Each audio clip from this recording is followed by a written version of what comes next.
Dilurusin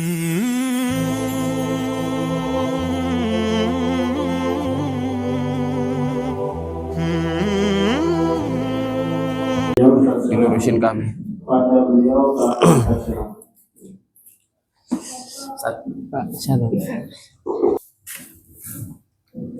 Bismillah, assalamualaikum warahmatullahi wabarakatuh. Innal hamdalillah nahmaduhu wa nasta'inuhu wa nastaghfiruh wa na'udzu billahi min syururi anfusina wa sayyiati a'malina. Man yahdihillahu fala mudhillalah wa man yudlil fala hadiyalah. Asyhadu an la ilaha illallah wahdahu la syarikalah wa asyhadu anna Muhammadan abduhu wa rasuluhu la nabiyya wa la rasula ba'dah. Allahumma salli wa sallim wa barik ala nabiyyina Muhammad wa ala alihi wa sahbihi wa man tabi'ahum bi ihsanin ila yaumil qiyamah. Qala Allah Ta'ala fil Qur'anil Karim, a'udzu billahi minasyaitonir rajim. Ya ayyuhalladzina amanu taqullaha haqqa tuqatih wa la tamutunna illa wa antum muslimun. Ya ayyuhalladzina amanu taqullaha wa qulu qawlan sadida yuslih lakum a'malakum wa yaghfir lakum dzunubakum wa may yuti'illaha wa rasulahu faqad faza fawzan 'azima. Subhanaka la ilma lana illa ma 'allamtana innaka antal alimul hakim. Allahumma la sahla illa ma ja'altahu sahla wa anta taj'alul hazna idza syi'ta sahla amma ba'du. Hadirin jamaah Mushola Darul Hidayah serta jamaah majelis taklim yang semoga kita selalu mendapatkan rahmat dan juga selalu terbimbing dengan hidayah dan petunjuk dari Allah Subhanahu wa taala, baik itu yang bersumber dari Al-Qur'an maupun sunnah Nabi Shallallahu alaihi wasallam yang disampaikan, yang dikaji oleh para alim ulama, dan juga sampai kepada diri kita semua sampai nanti kita menemui Allah, yaitu dengan berbekal ilmu, amal, dan juga keimanan yang kuat. Marilah kita bersyukur kepada Allah atas semua nikmat tersebut, karena tanpa adanya bimbingan dari Allah Subhanahu wa taala, tentu manusia itu akan tersesat.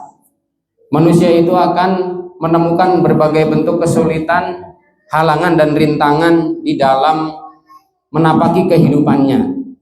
Maka Syekhul Islam Ibnu Taimiyah rahimahullahu taala, beliau menegaskan as-sa'adatu wal huda fi mutaba'ati Rasulillah sallallahu alaihi wasallam. Kebahagiaan yang hakiki beserta petunjuk yang Allah Subhanahu wa taala berikan itu adalah dengan cara mengikuti Rasulullah sallallahu alaihi wasallam. Wad-dhalal wasyaqa fi mukhalafatihi. Adapun kesesatan atau ketergelinciran serta kesengsaraan manakala manusia berusaha untuk menyelisihi Nabi Shallallahu alaihi wasallam, baik hukumnya, baik kemudian ajarannya. Maka ketika kita ingin bahagia hidup kita, Bapak Ibu sekalian, ikutilah Nabi, ikutilah petunjuk Rasulullah, ikuti bagaimana para sahabat berislam, ikuti mereka-mereka waman tabi'ahum bi ihsan ila yaumil qiyamah. Mengikuti siapapun yang mengikuti jejak Nabi, para sahabat, para tabi'in, para tabi'ut tabi'in sampai kepada kita, maka Allah Subhanahu wa taala akan pastikan mereka mendapatkan kebahagiaan, mendapatkan kesenangan baik di dunia sampai nanti di akhirat. Nah, salah satu jalannya tentu ada jalan yang memang harus kita tempuh, karena ternyata untuk membenahi iman atau membenahi jiwa kita ini juga perlu untuk kita membengkelkan hati kita semuanya, Bapak Ibu sekalian. Karena apa? Karena kondisi hati ini sangat memungkinkan sekali dan bahkan menentukan ke arah mana kita nanti akan berjalan, ketujuan mana kita semuanya akan menapaki setiap jalan kehidupan kita, tentu adalah ridho Allah Subhanahu wa taala. Nah, dalam hal ini harus kita temukan bagaimana rutenya, rute yang harus kita ikuti, yang sudah jelas bahwasanya rambu-rambunya, Qur'annya sudah jelas, sunnahnya sudah jelas, kemudian ajaran-ajaran dari para ulama. Maka yang dikondisikan adalah hati kita. Insya Allah tema pada malam hari ini adalah tentang islahul qulub atau kiat-kiat untuk membenahi hati. Kiat-kiat atau cara-cara, langkah-langkah yang real, langkah-langkah yang nyata untuk kita semuanya memperbaiki hati. Di sini dibuka di dalam satu ayat surat Asy-Syu'ara di ayat 88 hingga ayat 89. Kata Allah Subhanahu wa taala, "Yauma la yanfa'u malun wala banun illa man atallaha biqalbin salim." Pada hari nanti, maksud di sini adalah hari akhirat. Ketika di akhirat nanti itu Bapak Ibu sekalian, la yanfa'u malun wala banun.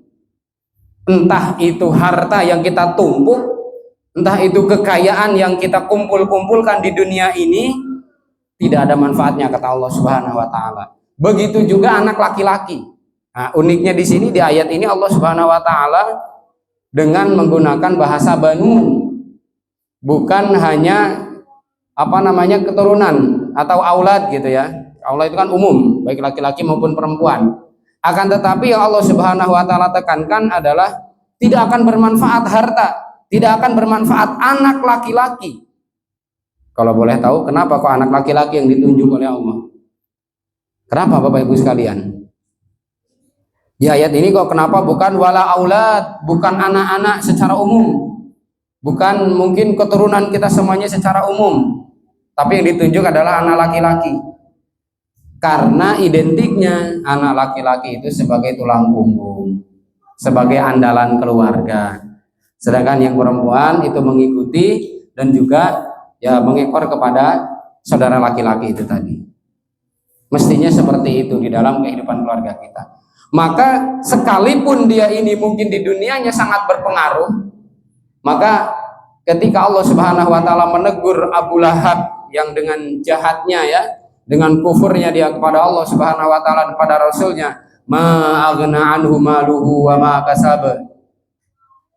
Tidak akan pernah menjadikan dirinya bangga atau mungkin tidak akan pernah menolong kepada si Abu Lahab ini tadi, baik harta maupun kasab. Kasab di sini yang diusahakan maksudnya adalah anaknya. Jadi nggak ada ngaruh sama sekali. Termasuk di dalamnya adalah ini juga teguran bagi kita.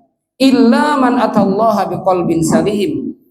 Kecuali siapapun manusia yang menghadap Allah, yang datang ke hadapan Allah Subhanahu wa taala dengan membawa hati yang selamat.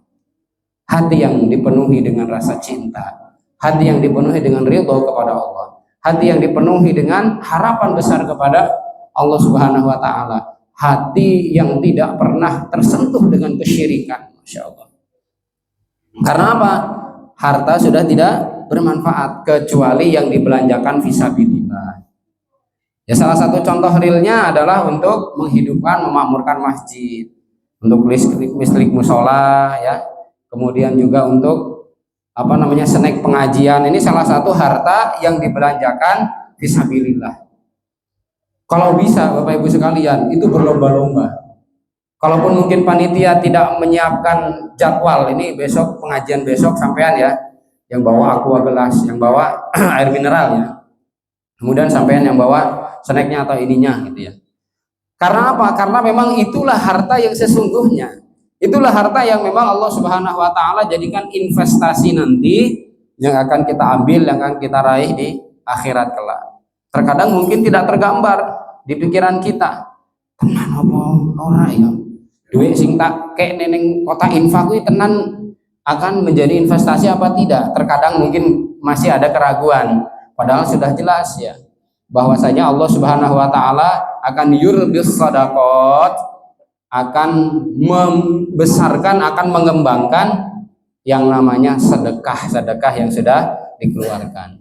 Sehingga apa? Harta tadi sudah tidak bermanfaat, anak laki-laki sudah tidak bisa diandalkan, kecuali pribadi-pribadi yang datang menghadap Allah Subhanahu wa taala dengan hati yang selamat. Al-qalbu as-salimu qalbul mu'min. Nah, kata Syekh Al-Zandani di sini, Syekh Abdul Majid, beliau mengatakan bahwa hati yang selamat adalah hatinya orang beriman. Jadi di dalam kehidupan kita ada lingkaran besar, mayoritas Bapak Ibu sekalian, lingkaran manusia, kemudian yang beragama Islam atau dia adalah lingkaran kaum muslim. Baru kemudian mengerucut kembali menjadi kecil lagi, ya. Ada lingkaran yang lebih kecil lagi yang namanya mukmin. Bahkan ada yang lebih kecil lagi, ruang lingkupnya lebih kecil dan lebih sedikit orangnya, yaitu muhsin. Orang-orang yang selalu bergegas untuk berbuat ihsan, untuk berbuat kebaikan. Maka mudah-mudahan kita sudah masuk level sudah mukmin muhsin. Karena apa? Ketika diseru dengan suara azan langsung segera mendatangi. Ketika diumumkan bapak-bapak, ibu-ibu, insya Allah setiap malam Ahad kedua dan keempat kita ada pengajian. Temanya akidah dan temanya fikih ibadah, langsung segera merespon hati kita. Mudah-mudahan kita termasuk di dalam golongan orang-orang yang muhsin. Fakama anal ardu salihah lizira'ah tattasifu bi awsafin fakadzalika qalbul mu'min yattasifu bi awsafin minha. Nah, di sini dikatakan sebagaimana kalau kita ini mengetahui tanah yang baik ketika nanti akan digunakan untuk media tanam, itu tentu akan menghasilkan atau menumbuhkan juga tumbuhan-tumbuhan yang subur. Ya, tattasifu bi awsafin, yaitu sifat-sifatnya atau mungkin bisa dikatakan jenis-jenisnya itu tentunya akan menyuburkan, akan memberikan keuntungan. Fakadzalika qalbul mu'min. Maka seperti itulah ibarat seperti tanah yang baik, tanah yang tentunya tanah yang subur, ya. Nah, subur itu tanah apa? Tanah humus, ya. Enggak tahu. Orang IPA berarti biar SMA. IPS berarti podo aku. Tanah humus, ya. Tanah yang subur lah tentunya, ya. Maka itu semuanya akan bisa menumbuh kembangkan tumbuh-tumbuhan yang tentunya akan lebih berkualitas daripada hanya tanah yang gersang. Tanah yang gersang tidak ada mineral tanahnya di dalamnya, itu berbeda dengan bagaimana tanah yang subur, gembur kemudian akan menumbuhkan dari tanaman-tanaman yang ada di sekelilingnya, yang ada di atasnya tentunya. Maka seperti inilah sama halnya dengan yang namanya hati orang yang beriman. Maka apa kiat-kiat langkah-langkah dalam kita memperbaiki hati kita? Ternyata di sini ada beberapa poin yang harus kita kaji, yang harus kita pahami. Yang pertama, Bapak Ibu sekalian, al-iqbal 'alal haqq, yaitu dengan lapang dada menerima kebenaran. Maka Al-Quran dan Sunnah Nabi Shallallahu Alaihi Wasallam, tentu hadis-hadis yang sahih sampai derajat yang hasan, itu semua adalah wahyu dari Allah. Jadi kalau kita pengen tahu wahyu Allah itu bukan hanya Al-Quran. Wahyu Allah Subhanahu Wa Taala itu adalah Al-Quran yang pasti jelas, ya. Kemudian adalah hadis Nabi Shallallahu Alaihi Wasallam, itu adalah wahyu dari Allah Subhanahu Wa Taala. Karena Allah sudah menegaskan, wa ma yantiqu 'anil hawa in huwa illa wahyu yuha. Rasul itu tidak berbicara sembarangan. Rasul itu enggak asal ngecap, bahasa kitanya. Rasul Shallallahu Alaihi Wasallam itu tidak asal-asalan ketika memberikan ilmu, ketika menghukumi, ketika memberikan fatwa. In huwa illa wahyu yuha. Melainkan itu adalah wahyu yang diturunkan oleh Allah Subhanahu Wa Taala. Maka beliau kalau belum dapat wahyu, ketika ditanya sekalipun mungkin pertanyaannya sangat penting sekali, maka beliau itu diam. Karena apa? Ya beliau dibimbing langsung oleh Allah Subhanahu Wa Taala. Sehingga kalau misalkan belum datang wahyu, beliau tidak speak up, kalau bahasa anak mudanya sekarang, tidak angkat bicara, akan tetapi diam dulu menunggu wahyu, baru kemudian wahyu turun, beliau mengatakan. Nah, ini menjadi hadis yang kita pahami, hadis Bukhari, hadis Muslim, hadis riwayat Ahmad, Tirmidzi, Daruqutni, Ibnu Majah, kemudian Al-Baihaqi, ya, dan yang lainnya, para muhadis yang lainnya, ya, An-Nasa'i, gitu, ya. Maka jamaah yang dirahmati Allah, ketika kebenaran-kebenaran yang disampaikan dalam Al-Quran, kebenaran-kebenaran yang disampaikan di dalam hadis Nabi yang sahih, atau sampai bawahnya derajat hasan, itu wajib kita ikuti secara mutlak, tidak boleh ditawar. Contoh tentang apa? Perintah sholat jelas. Kalau kita ambil, kita tarik kesimpulan secara global, maka rukun iman yang 6 ini semuanya wajib untuk kita yakini. Yang pertama apa Pak? Iman kepada Allah. Kedua, iman kepada apa? Siapa ini namanya? Fatih. Iman kepada apa? Malaikat. Yang ketiga, iman kepada kitab-kitab. Yang keempat, pada Rasul. Yang kelima adalah pada hari akhir atau hari kiamat. Yang keenam, takdir baik dan takdir buruk dari Allah Subhanahu wa taala. Ini paket yang tidak boleh dihilangkan salah satunya. Tidak boleh kita hanya beriman kepada Allah tapi mengingkari adanya keberadaan para malaikat. Bisa dikafirkan oleh para ulama. Betul. Atau mungkin kita menghilangkan adanya, tidak percaya mungkin ya, karena kita yakin dengan Quran tapi saya nggak percaya dengan adanya Taurat, Injil, Zabur. Kita wajib percaya itu semuanya ada, pernah hadir di muka bumi ini. Allah Subhanahu wa taala turunkan dari langit, akan tetapi yang wajib dipelajari hanya Al-Qur'an. Nah, seperti itu. Ini konsekuensi harus kita pahami. Maka al-iqbalu 'alal haq, menerima kebenaran itu kalau bahasa kita tanpa tedeng aling-aling.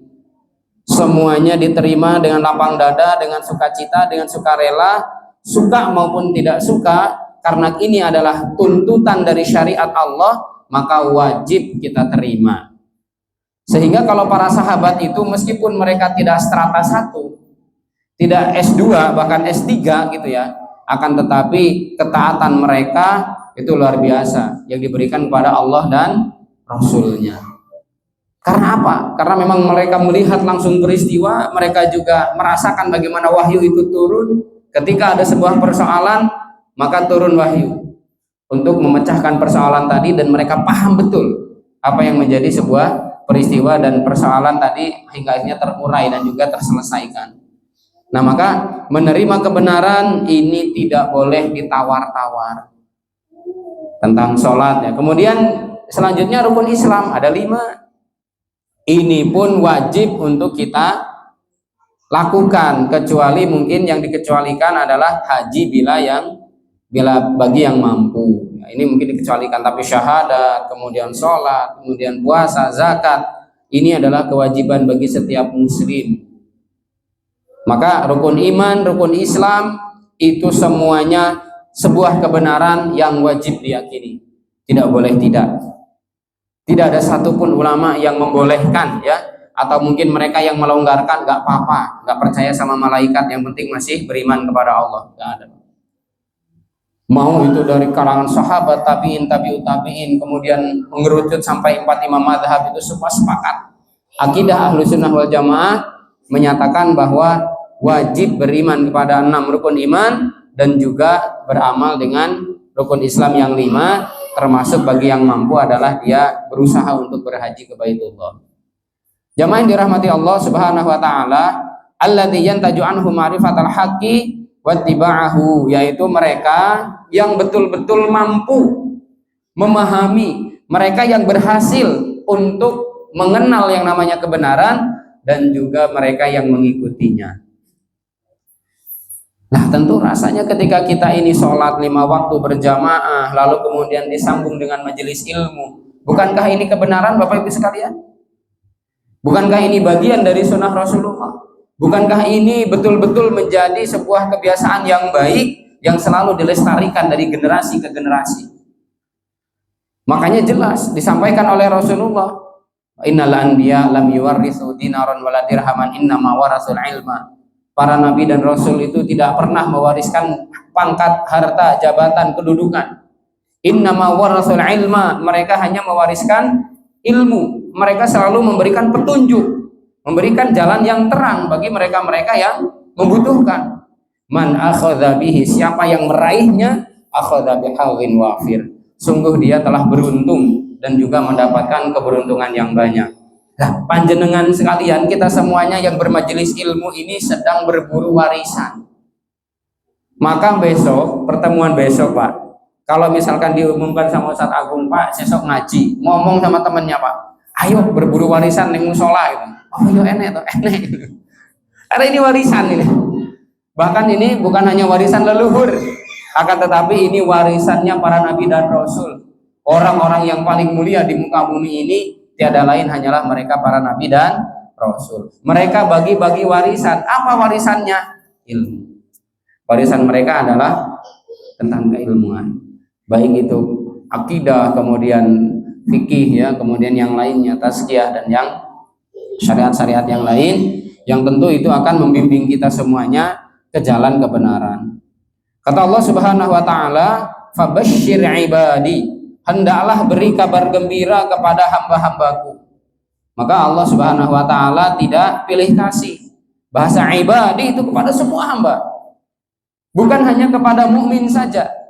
Ya, bukan hanya kepada orang beriman saja Allah Subhanahu wa taala menerangkan tentang kebenaran itu tadi. Akan tetapi sebenarnya Islam ini layak untuk dipeluk oleh semua manusia, dan apalagi mereka ini adalah normal, bukan orang gila gitu ya, atau mungkin orang yang bisa dikatakan mungkin sudah rufi'al qalam gitu ya, artinya akalnya sudah tidak beres, beda kalau masalah itu. Nah maka fabashshir ibadi, Allah umumkan kepada semua makhluknya, pada semua manusia tanpa terkecuali, dia mukminkah atau dia kafirkah, maka beri kabar gembira dengan ini kalau mereka mau. Alladzina yastami'una al-qaula, yaitu bagi mereka-mereka yang mendengarkan qaula, yaitu adalah Al-Qur'anul Karim, mendengarkan perkataan, yaitu nasihat agama Islam, Al-Qur'an tadi. Fayattabi'una ahsanah, lalu mereka mengikuti kebaikannya. Ulaikal ladzina hadahumullah, orang-orang yang demikian adalah mereka-mereka yang mendapat petunjuk dari Allah Subhanahu wa taala. Kemudian wa ulaika hum ulul albab, dan mereka-mereka itulah tergolong ulul albab, orang-orang yang cerdas. Maka orang-orang yang cerdas itu bukan hanya hafalannya banyak, bukan hanya ketika sekali menghafal langsung hafal, itu bagiannya ya. Karena orang yang cerdas ini ketika Nabi bertanya kepada para sahabat, sahabatku, kamu tahu nggak orang cerdas itu yang seperti apa? Para sahabat ya tentu mereka meresponnya, ya namanya orang cerdas itu mereka yang hafalannya banyak wahai Rasul. Karena apa? Mampu menghafal dengan daya tangkap yang cepat gitu. Ya betul, tapi kurang tepat. Orang yang cerdas itu ya tentunya orang yang berpikirnya cemerlang wahai Rasul. Betul, tapi kurang tepat. Terus apa? Para sahabat kan bingung. Terus apa wahai Rasul? Orang-orang yang suka berpikir, orang-orang yang ulul albab, orang-orang yang cerdas, yang aqyas itu yang seperti apa? Maka kata Nabi, al-aqyas man dana nafsahu wa amila lima ba'dal maut. Siapapun yang dia ini selalu bermuhasabah terhadap dirinya sendiri dan juga mempersiapkan bekal ketika menjelang kematian, itu orang cerdas kata Nabi Shallallahu alaihi wasallam. Maka jadilah kita orang-orang yang cerdas. Sekalipun sekolah kita mungkin bahkan tidak tamat SD, atau hanya tamatan SD, tidak sampai tamat SMA, SMP misalkan, bahkan mungkin tidak sampai tamat SMA, tapi ternyata pikiran kita bagaimana akhirat kita yang diutamakan, meskipun dunia tidak ditinggal begitu saja. Waktunya sholat. Ketika bekerja terdengar kumandang azan, lalu kemudian kita memprioritaskan untuk melaksanakan sholat berjamaah. Ini orang cerdas, sekalipun Anda semuanya cuma lulusan SD. Saya itu Pak, Bapak Ibu sekalian. Sekalipun manusia itu tadi ternyata strata pendidikannya mungkin di bawah rata-rata dalam pandangan manusia, akan tetapi di sisi Allah Subhanahu wa taala dia orang yang luar biasa. Mereka orang-orang yang terpilih. Meskipun tadi ternyata mungkin ya masalah pendidikannya tidak tidak sementereng yang lain lah, intinya seperti itu ya. Tidak sehebat yang lain. Surah Az-Zumar ayat 17 hingga ayat ke-18. Amal qulub al-kafirah as-saqimah, adapun kalau hatinya orang-orang kafir yang membatu, yang rusak, yang sakit, fataraha mu'ridatan 'anil haqq, kamu akan melihatnya, kamu akan menjumpainya, hati orang kafir itu selalu menolak yang namanya kebenaran. Bahwa orang-orang kafir itu yasudduna sabilillah, mereka berusaha untuk menghalang-halangi manusia dari jalan Allah Subhanahu wa taala. Ketika Nabi Shallallahu alaihi wasallam itu beliau berdakwah, Nabi dulu Pak, keliling di kampung-kampung. Maka kalau ada teman kita, saudara kita, dakwahnya itu dari pintu ke pintu, jangan diusir. Karena apa? Itu yang akan menjadi asbab datangnya hidayah kepada diri kita. Jangan mentang-mentang, halah iki jare kiaiku enggak elok gitu ya. Atau mungkin karena ninggal ke jenenge keluargane untuk berdakwah ke sana ke sini. Mungkin bisa jadi keluarganya sudah dikondisikan baru kemudian dia keluar.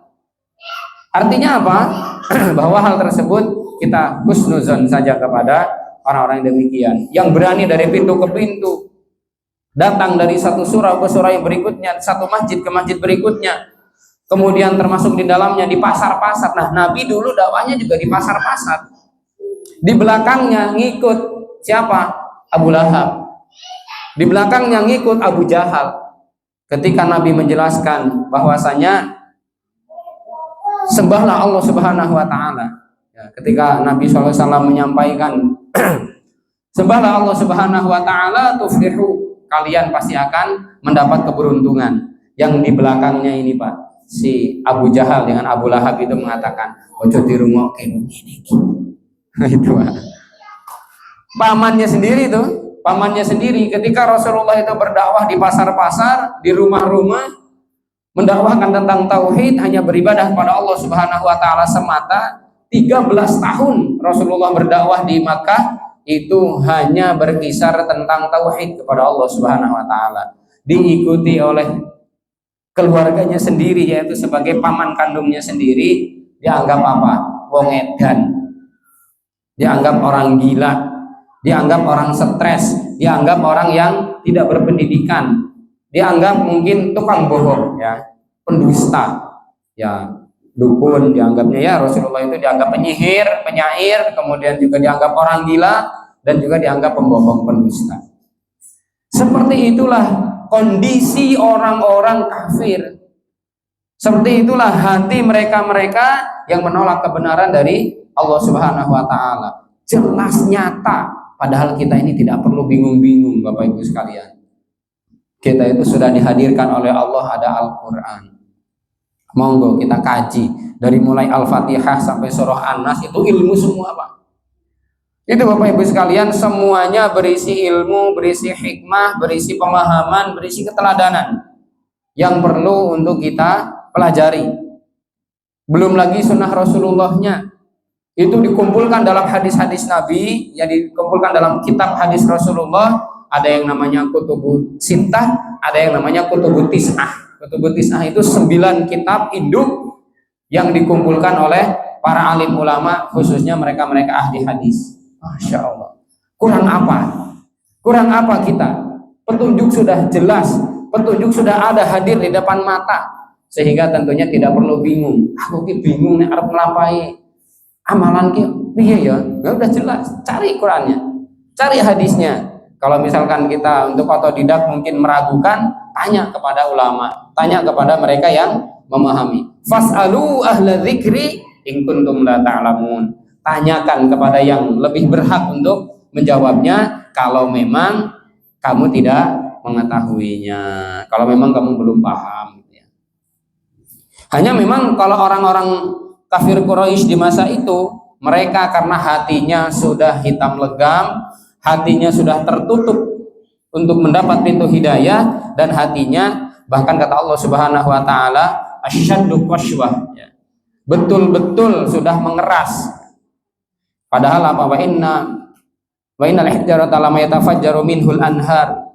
Sesungguhnya batu saja bisa digunakan untuk mengalirnya air. Dan kemudian batu saja bisa yashaqqaqu fa yakhruju minhul ma.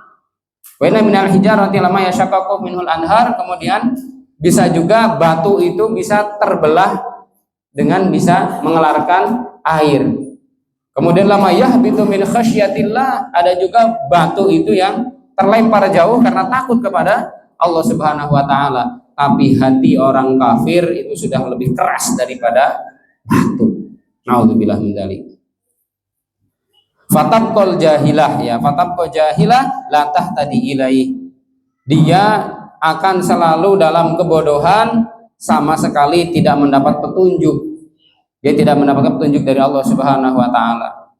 Maka kata Allah, "Wa ma ta'tihim min ayah."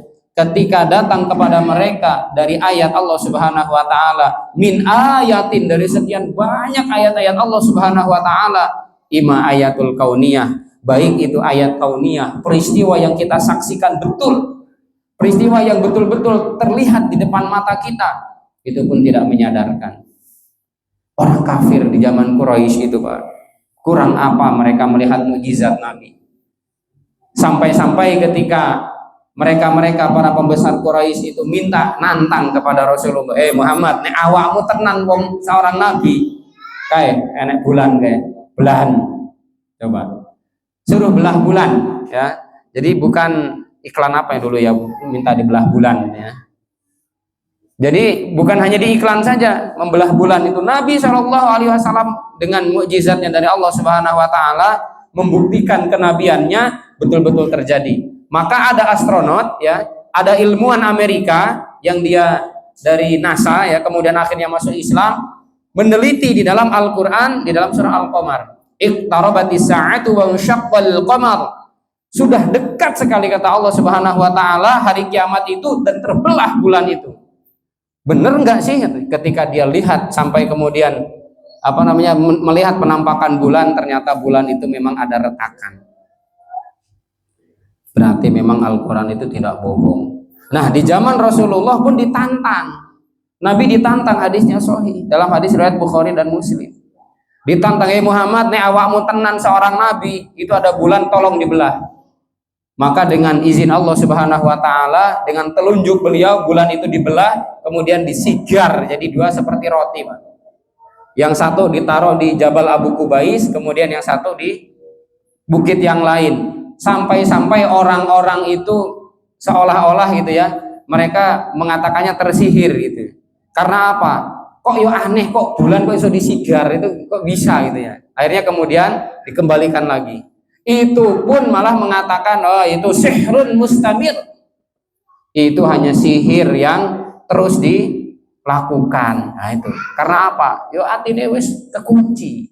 Karena hatinya betul-betul sudah terkunci dengan yang namanya kekufuran itu tadi. Maka ketika datang satu ayat Allah, datang tanda-tanda kebesaran Allah Subhanahu wa taala, min ayat, yaitu dari sekian banyak ayat-ayat Allah Subhanahu wa taala, maka illa kanu anha mu'ridin. Mereka orang-orang kafir itu cuman hanya menentang saja, menolak. Ora percaya, enggak percaya. Omongan mukis kabeh ya. Ngapusi gitu. Padahal apa yang kita bawa ini Qur'annya jelas. Apa yang kita bawa ini sunnahnya sudah jelas.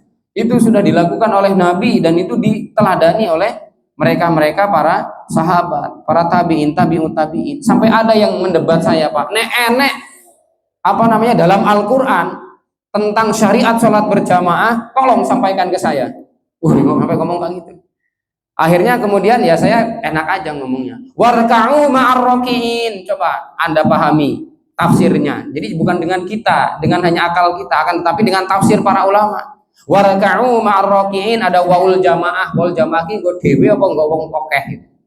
Mas Bayu, halo. Waul jamaah itu untuk orang sendiri apa orang banyak? Orang banyak, ya. Maka warka'u itu ada perintah. Filul amri lil jami', ya.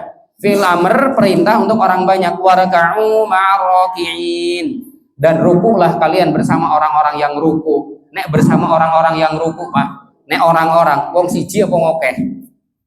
Nah itu, kalau misalkan Anda ditanya mana dalilnya salat berjamaah di Qur'ane, lah itu warka'u ma'ar raki'in, jelas ya. Kalau ada yang bertanya misalkan seperti itu, ya meragukan, gue mau salat jamaah ning omah ya iso juga kok. Nah ini kalau misalkan minta dalil tentang sholat berjamaah, apalagi tentang dalil sholat, banyak sekali. Aqimis sholat, inna sholata tanha 'anil fahsya'i wal munkar. Aqimis sholata lidzikri. Dirikanlah sholat untuk mengingatku. Karena nek wong ora sholat, ora mungkin kelingan Allah Subhanahu wa taala. Itu kata Allah loh. Bukan kata kita. Nek wong ora sholat, Bapak Ibu sekalian, kalau manusia sampai tidak ada perintah sholat di dalamnya, orang mungkin kelingan karo sing gawe urip, kalau bahasanya kita gitu. sama sebagaimana mereka-mereka tipikal orang-orang yang kafir kepada Allah Subhanahu wa taala. Maka menerima kebenaran itu mereka pertahankan sampai harus nyawa yang harus dikorbankan. Bilal bin Rabah itu awalnya kata para ulama dia itu hanya budak belian, budak yang dimiliki oleh Umayyah bin Khalaf laknatullah alaihi, yang matinya ya oleh Bilal itu sendiri. Jadi Umayyah bin Khalaf, majikannya Bilal, itu matinya di perang Badar oleh Bilalnya sendiri ketika sudah masuk Islam ya. Bilal bin Rabah itu budak hitam ya dari Habasyah, kemudian dipelihara, dirawat ya, tapi ya dijadikan budak, namanya budak ya, diperbudak tentunya oleh Umayyah bin Khalaf. Lalu kemudian dibebaskan oleh Abu Bakar As-Siddiq radhiyallahu anhu. Tapi sebelumnya pertaruhan akidah, pertaruhan keimanan, kebenaran yang dipeluk erat oleh Bilal bin Rabah luar biasa. Sampai ditindih dengan batu panas ya, diterik panas matahari. Dipakai mainan di bagian sininya, kalau kata Syekh Safiur Rahman Al-Mubarakfuri di dalam buku beliau Sirah Nabawiyah atau dalam bahasa Arabnya Ar-Rahiqul Makhtum ya, sampai di bagian lehernya itu diikat, dipakai mainan anak-anak, seret sana, seret sini, seret sana, seret sini, seperti boneka. Ketika ditimpa oleh batu di dalam keadaan terik matahari yang panas sekali, ketika di padang pasir yang sangat panas, maka yang diucapkan hanya apa? Ketika mengatakan si Abu Jahal, Abu Lahab itu tadi, dan kemudian semua penggawa-penggawa Quraisy ya, orang-orang kafir Quraisy ya, pimpinan-pimpinannya mereka itu mengatakan, Hubal, Hubal, wahai Bilal, yakini Hubal Tuhan kamu, ahadun ahad, ahadun ahad. Sumayyah ya. Sumayyah ini wanita yang pertama kali mati syahid di dalam sejarah Islam. Karena mempertahankan tauhidnya kepada Allah Subhanahu wa taala, mau tidak mau dia harus ditusuk bahkan sampai kemaluannya. Karena apa? Mempertahankan iman. Maka Nabi Shallallahu Alaihi Wasallam itu mewanti-wanti kepada kita di dalam hadis riwayat Imam Muslim, beliau menyampaikan badiru bil amali fitanan. Segeralah wahai umatku, segeralah kalian semuanya untuk beramal, untuk melakukan perbuatan-perbuatan yang itu semuanya membawa manfaat kepada kita, kepada diri kalian. Fitanan, sebelum nanti akan dihadapkan dengan yang namanya fitnah. Fitan itu jamak dari fitnah. Fitan itu fitnah, berarti banyak sekali fitnah-fitnah. Termasuk adalah bagaimana terbengkalainya tugas-tugas yang menjadi pokok dan tugas-tugas mulia kita sebagai laki-laki, entah mencari nafkah, entah ngaji, mengkaji ilmu dan yang lainnya, itu bagian dari fitnah. Cepatnya berlalunya waktu, ngerti-ngerti kok wes malam minggu meneh gitu ya, wingi lagi malam Senin, saya itu minggu meneh gitu, malam Ahad meneh gitu ya, kan kok cepet banget gitu. Jangankan hanya pekanan, tahunan saja kok sangat cepat sekali. Ini bagian dari fitnah, bagian dari ujian. Kaqita'il lail al-mudlim, yang ujian tersebut, yang fitnah tersebut seperti potongan-potongan gelap malam atau potongan-potongan malam yang gelap gulita. Yusbihur rajulu mu'min wa yumsi kafira. Pagi hari dia masih menyembah Allah Subhanahu wa taala, ternyata sore harinya dia bisa kafir. Wa yumsi rajulu mu'min wa yusbihu kafira. Ketika sore hari sebaliknya, ketika sore hari dia masih beriman, masih memiliki akidah, akan tetapi pagi harinya dia ternyata kafir kepada Allah Subhanahu wa taala. Yabi'u dinahu bi'aradin minad dunya. Mereka menjual agamanya untuk secuil kenikmatan dunia. Maka tidak jarang di daerah pelosok-pelosok itu, dulu waktu zaman saya masih kudus gembel dan 2010 ya, di Merapi itu ya. Cuman memang saya tidak diorbitkan ya, tidak dikirimkan untuk menjadi dai-dai lapangan, karena waktu itu memang saya diserahi tugas sebagai dai khusus untuk mengkondisikan teman-teman yang ada di pondok pesantren yang mereka juga dikirim ke kampung-kampung untuk mengajar. Sehingga ada beberapa delegasi itu menemukan beberapa misionaris yang membawa kardus-kardus makanan, kemudian diselipkan di dalamnya itu Bible, kemudian yang lainnya. Supaya apa? Supaya dia murtad melalui ada minyak goreng, ada beras, kemudian ada telur, lalu kemudian makanan pokok yang lain. Dengan adanya itu nanti dibimbing melalui kitab-kitab suci mereka, baru mereka masuk ke dalam agama Nasrani. Ya seperti itu yang dikhawatirkan. Cuman gara-gara beras sekilo kemudian lepas semua akidahnya. Nauzubillah min dzalik. Dan itu terbukti nyata betul. Bahkan ketika saya di Kalimantan, ketika saya meminta untuk masuk ke pedalaman daerah Dayaknya ya, nggak boleh. Akan tetapi sayangnya kenapa kok misionaris bisa masuk ke sana? Dan bahkan banyak yang saya jumpai orang-orang Dayak itu yang beragama Kristen. Padahal mereka animisme, dinamisme. Ketika saya tembusi ke Kemenaknya, Kementerian Agama di kabupaten di sana, di Tarakan waktu itu, aduh Ustaz susah katanya, kita mau tembus ke sana nggak bisa. Apalagi sampean bukan asli orang Kalimantan, cuman pendatang dari Jawa. Karena saya tahunya saya dari Jawa ya. Maka akhirnya ya batal. Ya itu tadi, miris sekali. Karena apa? Maka dalam hal ini menerima kebenaran itu harus selalu kita pegang erat. Jangan sampai tadi fitnah yang kemudian berkepanjangan, fitnah yang akan silih berganti berdatangan, lalu kemudian itu semuanya akan menguasai diri kita, kehidupan kita, sehingga naudzubillah min dzalik ternyata mati dalam keadaan kafir. Padahal fala tamutunna illa wa antum muslimun. Isya jam berapa kan? Jam 12. Jam 17. Mau tanya jawab apa terusan? Teruskan. Jamaah yang dirahmati Allah Subhanahu wa taala, Abu Bakar As-Siddiq ini lebih hebat lagi imannya. Abu Bakar As-Siddiq itu ketika manusia mendustakan dan bahkan mungkin ada sahabat-sahabat yang baru masuk Islam, itu mereka kurang percaya dengan kisah yang disampaikan oleh Nabi, cerita yang nyata yang disampaikan oleh Rasulullah Shallallahu Alaihi Wasallam, kaitannya dengan Isra dan Mi'rajnya Rasulullah. Karena apa? Nabi itu mensifati Al-Quds, Baitul Maqdis itu sesuai dengan bagaimana mereka, padahal Nabi belum pernah ke sana, kecuali ya ketika tadi sebelumnya ya, maksudnya ya, Rasulullah belum pernah sebelumnya ke Baitul Maqdis atau melihat bagaimana penampakan Al-Aqsa tadi. Tapi oleh Allah Subhanahu wa taala diizinkan untuk Isra ke sana, baru dimi'rajkan naik ke Sidratul Muntaha. Lah itu orang-orang Quraisy geger, wah Muhammad nambah edan katanya. Kok yo iso sewengi, bahkan mungkin nggak sampai sewengi, kok iso sampai neng langit gitu. Munggah neng langit ya apa ya mungkin gitu, bahasa mereka gitu. Bahkan perjalanan singkat yang harus dilalui dalam 1 bulan dari yang namanya Mekkah Al-Mukarramah sampai ke bumi Syam. Itu sebulan perjalanan, Pak. Tapi Nabi menceritakan ada kafilah dagang yang bolak-balik gitu ya. Maksudnya yang hilir mudik ya. Jadi yang ini mau pulang, yang ini baru berangkat gitu. Kemudian jumlahnya juga kafilah dagangnya berapa itu dijelaskan oleh Nabi.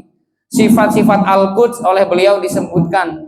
Tapi karena mereka kafir kepada Allah, mereka tidak percaya, kecuali Abu Bakar dan para sahabat-sahabat yang lain yang mengikuti jejak langkah Abu Bakar. Ketika disampaikan saya dari Mekah, dari Masjidil Haram, kemudian ke Masjidil Aqsa, dari situ kemudian beliau dituntun oleh malaikat Jibril, dihadirkan buraq itu diikatkan, maka sekarang ada yang namanya Masjid Buraq. Mudah-mudahan ketika kita umroh ada plus ya ke Al-Aqsa gitu ya. Mudah-mudahan ya nanti bisa kita tahu, oh ini ada Masjid Buraq. Di situ tempat malaikat Jibril mengikat kendaraannya untuk naik ke langit. Kira-kira percaya apa mboten jenengan, Pak? Yakin ya, karena ini adalah kabar gaib yang wajib diyakini. Lalu kemudian beliau menaiki batu, ya batu yang ada di di Kubah Sakhrah sekarang ya di dalamnya. Kemudian beliau naik melalui itu sampai ke Sidratul Muntaha, diceritakan semua detail. Padahal yang di situ pun belum pernah mungkin tahu sedetail itu tentang peristiwa yang terjadi yang beliau saksikan. Akhirnya ketika Abu Bakar itu diminta yang mungkin alih-alih ya, yang tadinya orang-orang Quraisy ya, kafir Quraisy ini, supaya Abu Bakar juga membela mereka. Karena orang mungkin kok Muhammad kok secepat kuwi kok iso teko Mekah kemudian transit neng Al-Aqsa, bumi Syam Palestina, kok munggah neng dhuwur gitu ya, munggah neng langit ki Gojek ya nggak ora tekan gitu mungkin bahasa kalau sekarang gitu ya. Kalau orang kafir sekarang mengibaratkan, maka Abu Bakar As-Siddiq radhiyallahu anhu ketika ditanya, Abu Bakar, ini temanmu ini lagi gila-gilanya ini." Karena dia mengatakan bahwa telah melakukan sebuah perjalanan dari ini dengan peristiwa yang diceritakan secara detail oleh dirinya, koyo ngarang-ngarang wae gitu. Bagaimana pendapatmu wahai Abu Bakar? Abu Bakar hanya ngomong gini, Bapak Ibu sekalian, nyeletuk dengan sangat santainya. Yang lebih aneh dari itu saya lebih percaya. Yang lebih aneh dari cerita-cerita yang disampaikan tadi, apa yang beliau sampaikan oleh Rasulullah, itu saya lebih percaya, apalagi hanya seperti itu. Abu Bakar. Maka dari sinilah nama aslinya kan Abdullah bin Abu Quhafah. Nama asli beliau ya, Abu Bakar itu Abdullah bin Abu Quhafah. Maka dijuluki oleh Rasulullah Abu Bakar As-Siddiq, dijuluki As-Siddiq karena apa? Yang jujur, yang selalu membenarkan setiap apapun syariat yang dibawa oleh Nabi Shallallahu Alaihi Wasallam. Nah, kalau kita mungkin kalau tanpa ada Abu Bakar sebagai sosok yang selalu mempercayai Rasulullah Shallallahu Alaihi Wasallam, bahkan setia menemani Nabi sampai harus bersembunyi di sebuah gua, sampai harus tersengat kalajengking karena saking menerima kebenaran, pengorbanannya luar biasa. Ketika masuk Islam, kata Nabi, Abu Bakar menang sih, jangan langsung di koar-koar, nek awakmu wes muslim gitu ya. Tapi kata Abu Bakar, enggak ya Rasul, saya harus ngomong. Yuk digebuki Bapak Ibu sekalian, digebuki sampai memar-memar, sampai kemudian berdarah-darah. Ketika dia siuman, ibunya bertanya, pilih awakmu wes sadar itu ya. Mana ya Rasulullah? Mana Rasulullah ibu? Gimana kabarnya Rasulullah? Bagaimana keadaan Rasulullah ketika saya disiksa? Rasulullah aman. Awakmu loh sing babak belur ki. Nah, sampai seperti itu, coba bayangkan. Masya Allah. Inilah konsekuensi dari yang namanya menerima kebenaran, meskipun kata Nabi, saya tahan dulu. Jangan disampaikan dulu kalau kamu sudah muslim. Nggak bisa. Harus disampaikan. Kalau Umar kan beda. Umar itu jagoan ya. Umar itu nggak ada yang berani dengan Umar, apalagi sudah masuk Islam. Waduh, keder. Abu Lahab orang mani, Abu Jahal juga nggak berani. Akan tetapi kalau Abu Bakar, karena Abu Bakar itu perawakannya kecil sih. Bahkan disampaikan beliau itu kalau pakai celana sering melorot. Nah itu Abu Bakar As-Siddiq ya. Wallahu a'lam bishawab, jamaah yang dirahmati Allah Subhanahu wa taala. Demikian apa yang dapat kita kaji pada malam hari ini. Baru 1 poin. Ada 7 poin ternyata. Hitung bulan berarti bahas tentang benahi hati. Ya nggak apa-apa Pak ya. Kita pelan-pelan kita bahas. Mudah-mudahan Allah senantiasa memberikan rezeki kesehatan, waktu yang luang dan hati yang lapang pada kita semuanya. Barakallahu fikum, jazakumullah khairan ala husni itimamikum. Kebenaran itu mutlak dari Allah Subhanahu wa taala. Adapun kesalahan, kekeliruan itu dari diri saya pribadi dan setan yang selalu menggelincirkan kita semuanya. Bila taufiq wal hidayah. Wassalamualaikum warahmatullahi wabarakatuh.